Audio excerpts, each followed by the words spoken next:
अखण्डमण्डलाकारं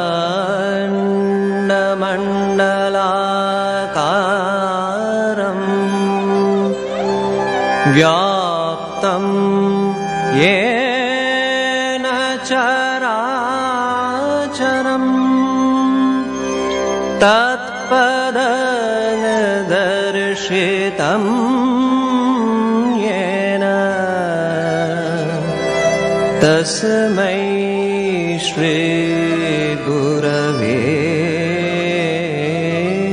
नमः। শ্রী শ্রী রামকৃষ্ণ কথামৃত। শ্রীযুক্ত অধরের বাড়ি রাখাল, ঈশান প্রভৃতি ভক্ত সঙ্গে ঠাকুর শ্রীরামকৃষ্ণ। ঠাকুর শ্রীরামকৃষ্ণ কলিকাতায় অধরের বাড়ি শুভাগমন করিয়াছেন। ঠাকুর অধরের বৈঠকখানায় বসিয়াছেন বৈকালবেলা।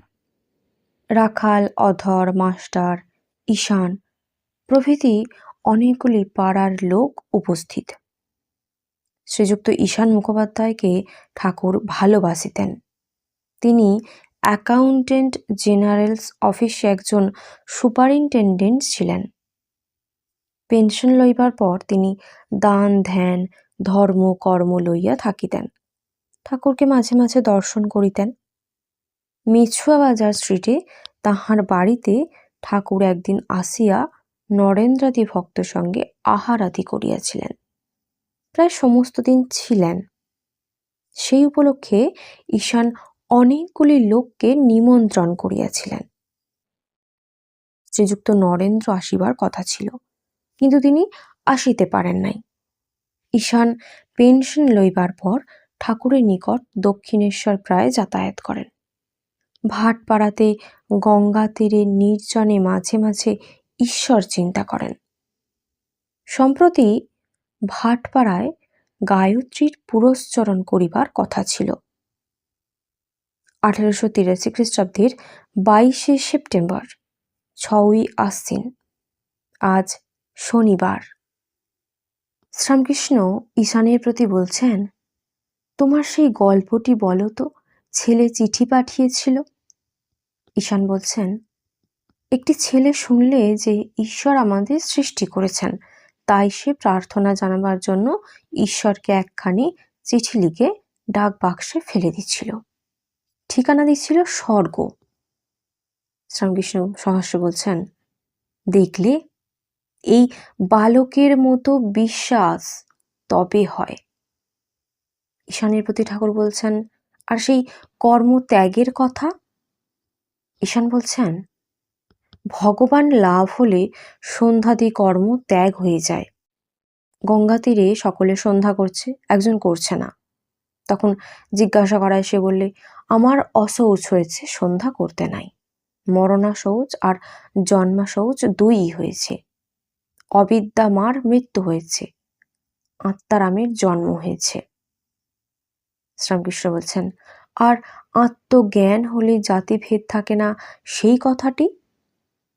ঈশান বলছেন, কাশীতে গঙ্গা স্নান করে শঙ্করাচার্য সিঁড়িতে উঠছেন। এমন সময় চণ্ডালকে সামনে দেখে বললেন, এই তুই আমায় ছুলি?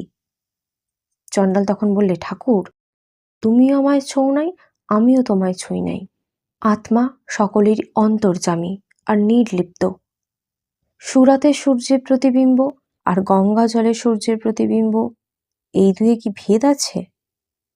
শ্রীরামকৃষ্ণ বলছেন, আর সেই সমন্বয়ের কথা সব মত দিয়েই তাকে পাওয়া যায়। ঈশান বলছেন, হরি হরের এক ধাতু, কেবল প্রত্যয়ের ভেদ। যিনি হরি তিনি হর, বিশ্বাস থাকলেই ভালো। শ্রীরামকৃষ্ণ সহাস্যে বলছেন, আর সেই কথাটি সাধুর হৃদয় সকলের চেয়ে বড়। ঈশান বলছেন, সকলের চেয়ে বড় পৃথিবী, তার চেয়ে বড় সাগর, তার চেয়ে বড় আকাশ। কিন্তু ভগবান বিষ্ণু এক পদে স্বর্গ, মর্ত, পাতাল, ত্রিভুবন অধিকার করেছিলেন। সেই বিষ্ণুপদ সাধুর হৃদয়ের মধ্যে, তাই সাধুর হৃদয় সকলের চেয়ে বড়। এই সকল কথা শুনিয়া ভক্তেরা আনন্দ করিতেছেন। ঈশান ভাটপাড়ায় গায়ত্রীর পুরস্চরণ করিবেন। গায়ত্রী ব্রহ্মমন্ত্র। একেবারে বিষয় বুদ্ধি না গেলে ব্রহ্মজ্ঞান হয় না। কিন্তু কলিতে অন্নগত প্রাণ, বিষয় বুদ্ধি যায় না। রূপ, রস, গন্ধ, স্পর্শ, মন এইসব বিষয় লয়ে সর্বদাই থাকে। তাই ঠাকুর শ্রীরামকৃষ্ণ বলেন, কলিতে বেদমত চলে না। যিনি ব্রহ্ম তিনিই শক্তি। শক্তির উপাসনা করলেই ব্রহ্মের উপাসনা হয়। যখন সৃষ্টি স্থিতি প্রলয় করেন তখন তাকে শক্তি বলে।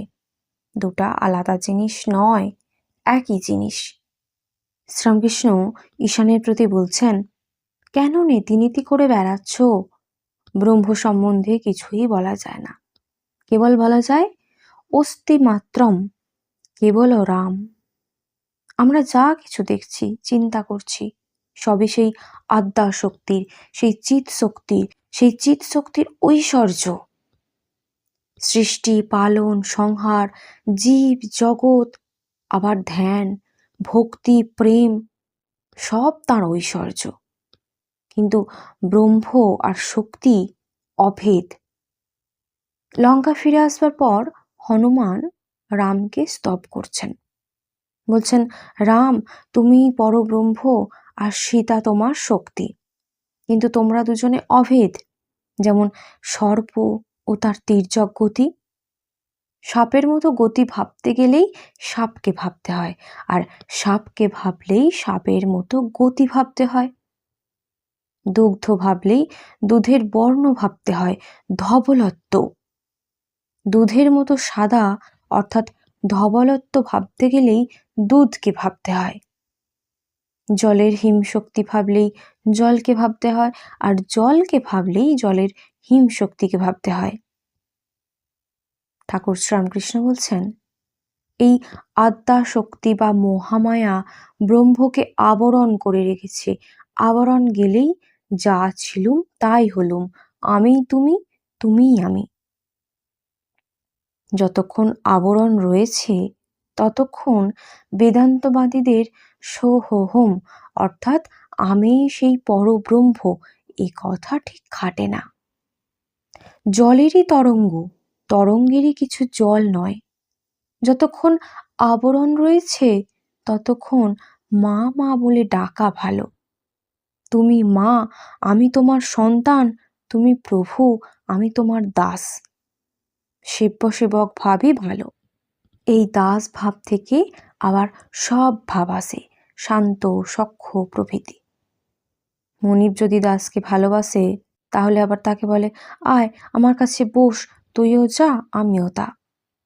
কিন্তু দাস যদি মনিবের কাছে সেধে বসতে যায়, মনিব রাগ করবে না? ঠাকুর শ্রীরামকৃষ্ণ বলছেন, অবতার লীলা এসব চিৎ শক্তির ঐশ্বর্য। যিনি ব্রহ্ম তিনি আবার রাম, কৃষ্ণ, শিব। ঈশান বলছেন, হরি হর এক ধাতু, কেবল প্রত্যয়ের ভেদ। শ্রীরামকৃষ্ণ বলছেন, হ্যাঁ, এক বই দুই কিছু নাই। বেদেতে বলেছে ওং সচ্চিদানন্দ ব্রহ্ম, পুরাণে বলেছে ওং সচ্চিদানন্দ কৃষ্ণ, আবার তন্ত্রে বলেছে ওং সচ্চিদানন্দ শিব। সেই চিৎ শক্তি মহামায়া রূপে সব অজ্ঞান করে রেখেছে। আধ্যাত্ম রামায়ণে আছে, রামকে দর্শন করে যত ঋষিরা কেবল এই কথাই বলেছে, হে রাম তোমার ভুবন মোহিনী মায়ায় মুগ্ধ করো না। ঈশান বলছেন, মায়াটি কি? শ্রীরামকৃষ্ণ বলছেন, যা কিছু দেখছো, শুনছো, চিন্তা করছো সবই মায়া। এক কথায় বলতে গেলে কামিনী কাঞ্চনী মায়ার আবরণ। পান খাওয়া, মাছ খাওয়া, তামাক খাওয়া, তেল মাখা এসব তাতে দোষ নেই। এসব শুধু ত্যাগ করলে কি হবে? কামিনী কাঞ্চন ত্যাগই ত্যাগ, সেই ত্যাগই আসল ত্যাগ। গৃহীরা মাঝে মাঝে নির্জনে গিয়ে সাধন ভজন করে, ভক্তি লাভ করে মনে ত্যাগ করবে। সন্ন্যাসীরা বাহিরের ত্যাগ, মনে ত্যাগ দুই করবে। ঠাকুর বলছেন, কেশব সেনকে বলেছিলাম, যে ঘরে জলের জ্বালা আর আচার তেঁতুল, সেই ঘরে বিকারী রোগী থাকলে কেমন করে ভালো হয়? মাঝে মাঝে নির্জনে যেতে হয়। একজন ভক্ত বলছেন, মহাশয়, নববিধান কিরকম, যেন ডাল খিচুড়ির মতো। শ্রীরামকৃষ্ণ বলছেন, কেউ কেউ বলে আধুনিক, আমি ভাবি ব্রহ্মজ্ঞানীর ঈশ্বর কি আর একটা ঈশ্বর? বলে নববিধান, নতুন বিধান। তা হবে, যেমন 6টা দর্শন আছে, স্বরদর্শন, তেমনই আর একটা কিছু হবে। তবে নিরাকারবাদীদের ভুল কি জানো? ভুল এই, তারা বলে তিনি নিরাকার আর সব মত ভুল। আমি জানি তিনি সাকার নিরাকার দুই, আরও কত কি হতে পারেন, তিনি সবই হতে পারেন। সেই আত্মা শক্তি মেয়ে না পুরুষ বলতো? আমি ও দেশে দেখলাম লাহাদের বাড়িতে কালী পুজো হচ্ছে, মার গলায় পইতে দিয়েছে। একজন জিজ্ঞাসা করলে, মার গলায় পইতে কেন? যার বাড়ির ঠাকুর, তখন সে বললে, ভাই তুই মাকে ঠিক চিনেছিস, কিন্তু আমি কিছু জানি না মা পুরুষ কি মেয়ে। এই রকম আছে যে সেই মহামায়া শিবকে টপ করে খেয়ে ফেললেন। মার ভিতরে ষটচক্রের জ্ঞান হলে শিব মার উরু দিয়ে বেরিয়ে এলেন। তখন শিবতন্ত্রের সৃষ্টি করলেন। সেই চিৎ শক্তির সেই মহামায়ার শরণাগত হতে হয়। ঈশান বলছেন, আপনি কৃপা করুন। শ্রীরামকৃষ্ণ বলছেন, সরলভাবে বলো, হে ঈশ্বর দেখা দাও, আর কাঁদো আর বলো, হে ঈশ্বর কামিনী কাঞ্চন থেকে মন তফাৎ করো, আর ডুব দাও। উপর উপর ভাসলে বা সাঁতার দিলে কি রত্ন পাওয়া যায়? ডুব দিতে হয়, গুরুর কাছে সন্ধান নিতে হয়। একজন বানলিঙ্গ শিব খুঁজতে ছিল, কেউ আবার বলে দেয় অমুক নদীর ধারে যাও, সেখানে একটি গাছ দেখবে, সেই গাছের কাছে একটি ঘূর্ণি জল আছে, সেইখানে ডুব মারতে হবে, তবে বানলিঙ্গ শিব পাওয়া যাবে। তাই গুরুর কাছে সন্ধান জেনে নিতে হয়। ঈশান বলছেন, আগে হ্যাঁ। শ্রীরামকৃষ্ণ বলছেন, সচ্চিদানন্দই গুরু রূপে আসেন। মানুষ গুরুর কাছে যদি কেউ দীক্ষা লয়, তবে তাকে মানুষ ভাবলে কিছু হবে না, তাকে সাক্ষাৎ ঈশ্বর ভাবতে হয়, তবে তো মন্ত্রে বিশ্বাস হবে। বিশ্বাস হলেই সব হয়ে গেল। শূদ্র একলব্য মাটির দ্রোণ তৈয়ার করে বনেতে বাণ শিক্ষা করছিল।